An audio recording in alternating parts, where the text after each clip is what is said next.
All right, people, so let's take a look at some suggested responses for this After the Storm Extra Mile Reading Comprehension Activity.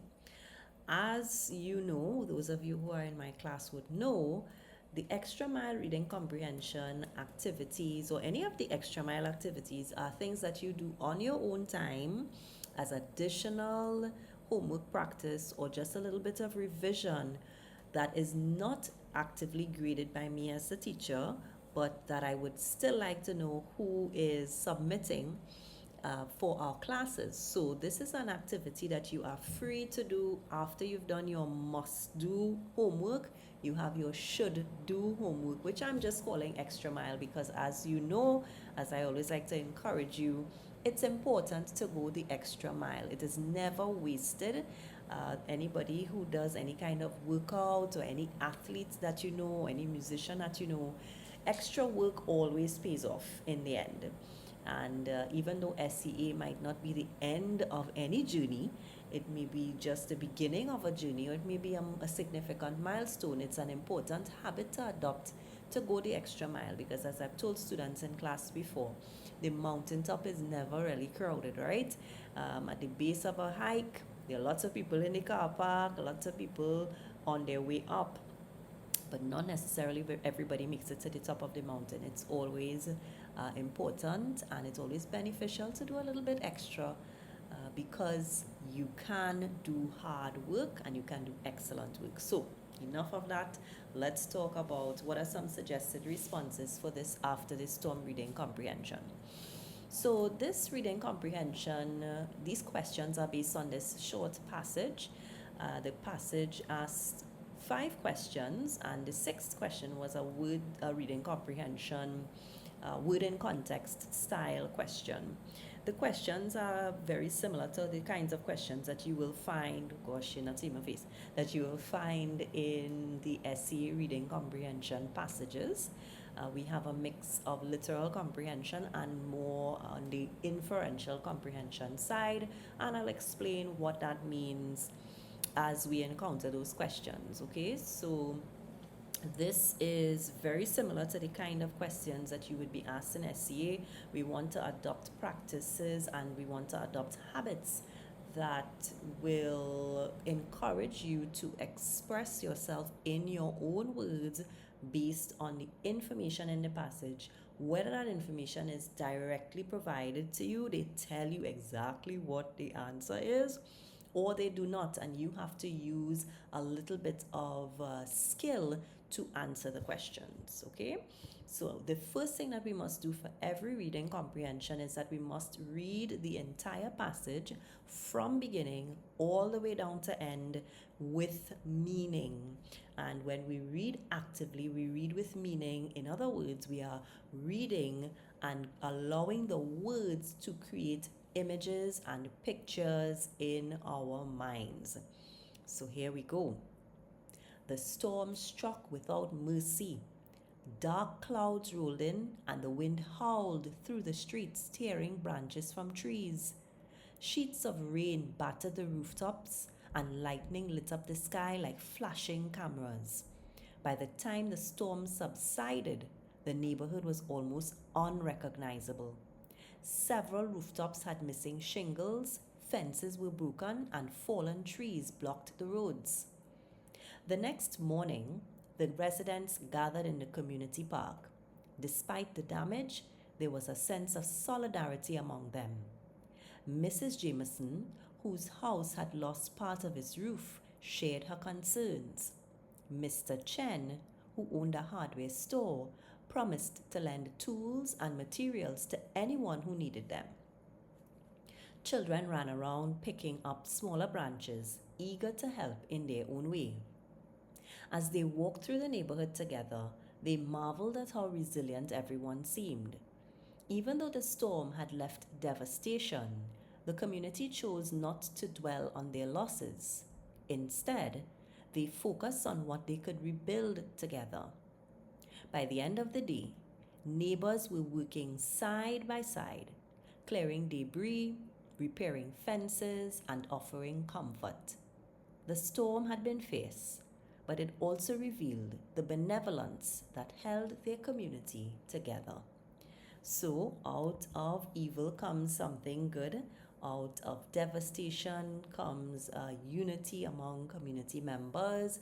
And it's a great story filled with, we have literary devices, we have sensory imagery, a lot of vivid descriptions, and those are some concepts that we want to incorporate even in our creative writing. So if you have to write about a storm, this is an eloquent passage that displays and demonstrates words and phrases which help you to achieve the intensity of a storm, the destruction that a storm can create, but also how to get to the point of showing that, after the storm, everything turned out pretty well after all. All right, so let's go to the questions now.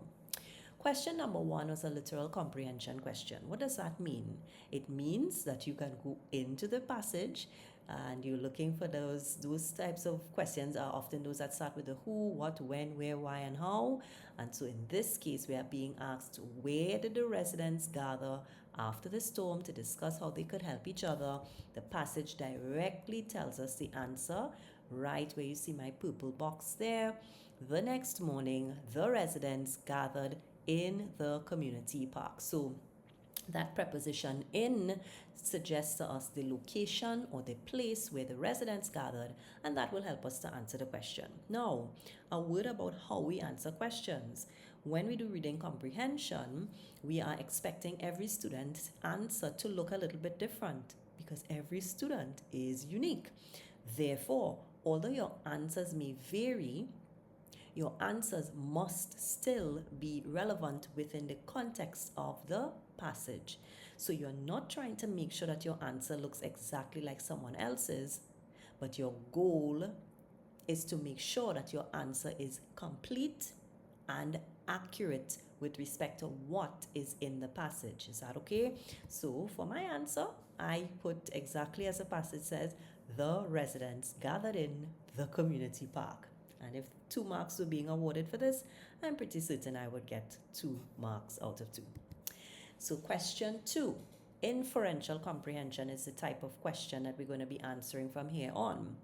An inference is, or an inferential comprehension question is one that is not based on information directly stated in the text. In other words, it's not one of those who, what, when, where, why questions.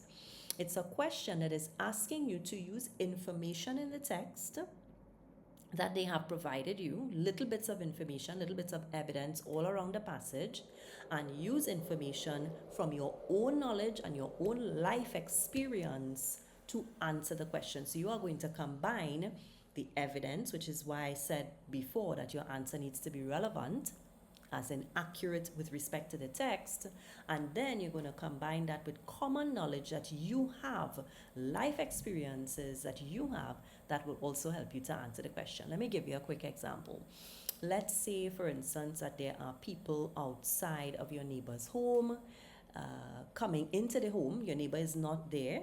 There are people parking and dropping off people to neighbor's home. The house is still dark and it's very quiet next door. For the amount of people, for the number of people that are arriving at the neighbor's home, there should be a lot more noise, but it's very, very quiet. And then the neighbor pulls up in a vehicle, walks into their house, and you hear the words, I'm pretty sure that you guessed, surprise would be the word. That, of course, you would then assume that this is a surprise birthday party because you know that you've seen the evidence of people arriving at the neighbor's home. The lights are off. It's too quiet for the number of people that are there. And then the neighbor arrives. The other evidence is you hear the word surprise. And you know that for a surprise party, we want to catch people off guard. That's part of the fun of it, okay? So you've used evidence and you also use your own experience and you combine those two to come up with an inference. That is what an inference is. And you make these all the time. Inferences help you stay safe. Inferences help you to make good decisions, etc. So we're going to use inferences to answer these next few questions. So here we go. Why do you think the children were eager to pick up smaller branches? If these are children, this storm has struck their community, We see in paragraph 2 that the adults in the neighborhood have gathered in the park. We see that there's a sense of solidarity, which, even if we don't know what solidarity means, the context clue suggests that Mrs. Jameson is sharing with her neighbors. Mr. Chen is offering to share his tools, to give materials, etc. That solidarity, therefore, has a positive emotion attached to it. So we can probably assume that everybody is getting along. And at the end of that passage, that paragraph, the paragraph says, the sentence says, children ran around picking up smaller branches, eager to help in their own way. Maybe these children are picking up smaller branches because they are a part of this community, and they also feel a sense of responsibility to assist with the cleanup and repair efforts that are taking place.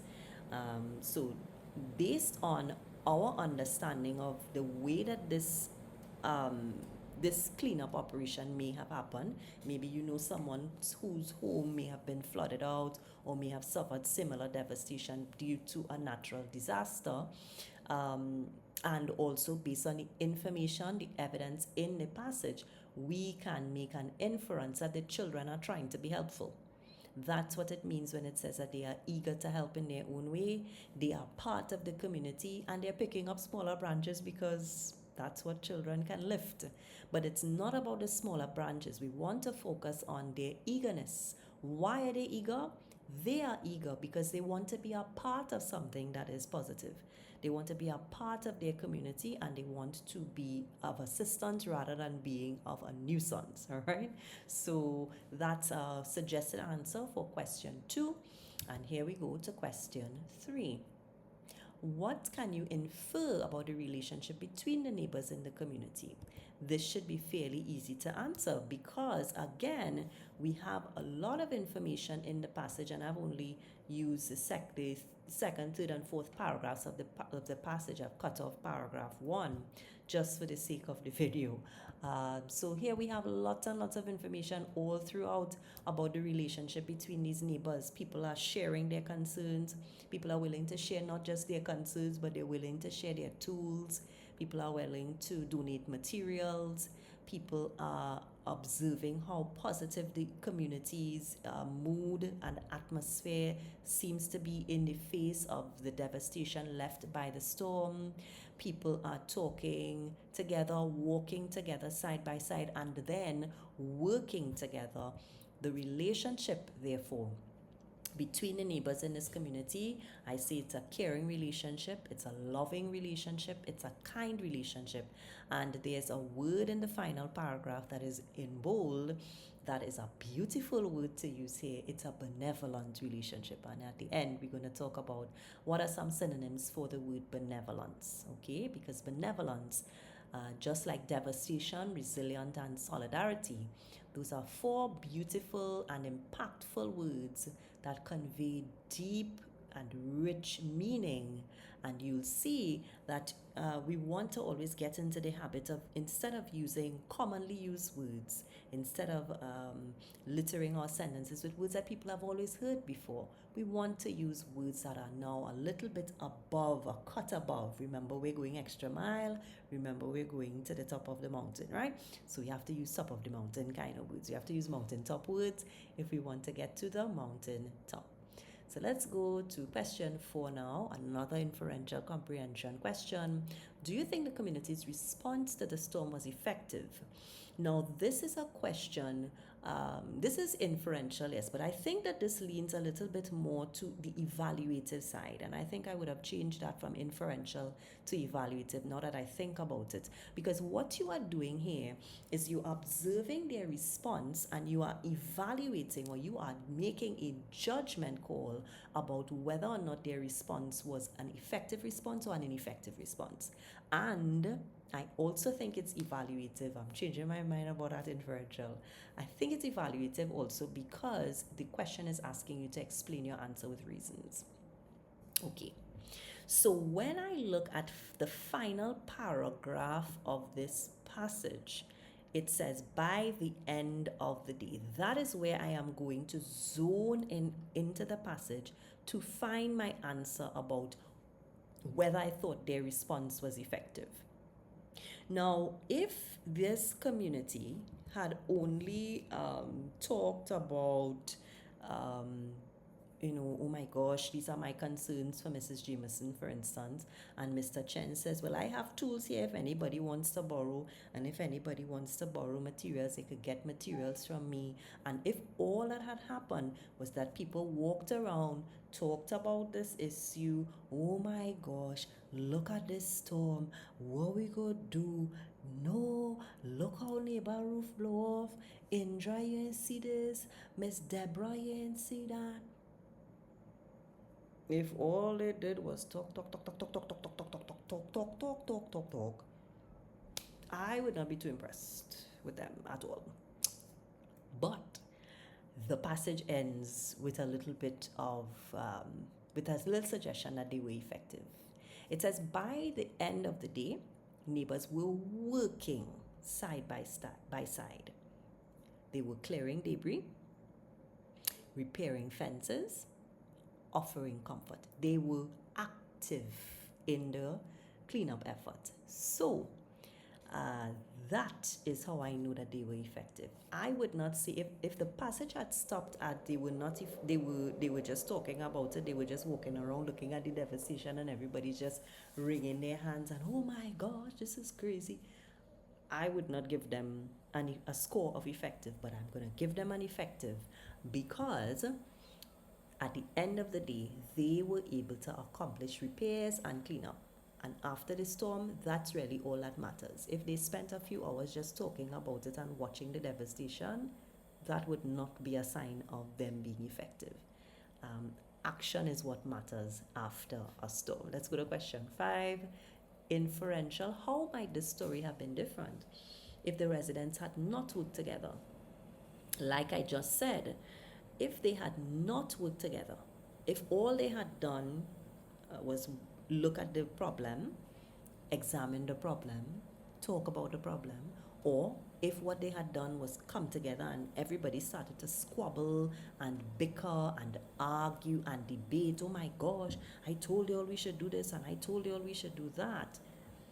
Well then, if they had not worked together, they may have taken more time and more resources to get the important tasks done. If they decided that they were going to work as individuals, Mr. Chen say, I am not lending anybody any of my tools. Go and buy your own materials. However, you figure it out, you'll figure it out. If he had done that, if the community had not come together, they would have had to work harder on their own and they would have taken much longer to get the important task of rebuilding their community done. All right? So we want to think about what was achieved and why it was achieved was because of solidarity, unity, togetherness. And that's how we're coming up with the answer to question 5. All right? Coming up with the answer to question 5 based on what we understand was achieved in the end. And that brings us to our final question, question 6. Explain what is meant by the following words. And the words were solidarity, resilient, devastation, and benevolence. These are just 3 suggestions each. I am sure that you may have come up with one, but if you came up with one of the words, if you chose one of the words that I have in the box on the right, put a comment in the chat. Solidarity can also mean unity, togetherness, and harmony. Resilient can mean strong, enduring, and tough. Devastation can mean destruction, ruin, and havoc. Benevolence can mean kindness, generosity, and compassion. What I want you to observe is that in each case, I am using the same part of speech as the original word. In other words, what that means is that for resilient, I didn't say strength. I went with strong, right? But I want you to think about whenever you do these words and meanings questions, and these are also a feature of the reading comprehension section in the S.E.A. Think about words that can easily replace the word that has been identified. All right, so for instance, look at the passage. Let's look at question 5. There was a sense of solidarity among them. There was a sense of unity. There was a sense of togetherness. Yeah? If we think about, they marveled at how resilient everyone seemed. They marveled at how strong everyone seemed. Yeah? Even though the storm had left devastation, even though the storm had left destruction or ruin or havoc, and of course, the benevolence that held their community together, the kindness, generosity, the compassion that held their community together. Well, this is going to be the end of our little extra mile reading comprehension feedback. Please feel free to reach out, to message me. I hope you did well on this activity. I didn't give any marks for this one, but maybe the next time I'll give marks, so that you can have an idea. But I don't want you to focus on the marks. I want you to focus on the process and your end product. Does your product look similar to mine? If so, if not, keep working at it. I'm sure with enough extra miles, you will eventually reach the mountaintop, so to speak. So take care of yourselves, everybody, and I will see you in class. Bye for now.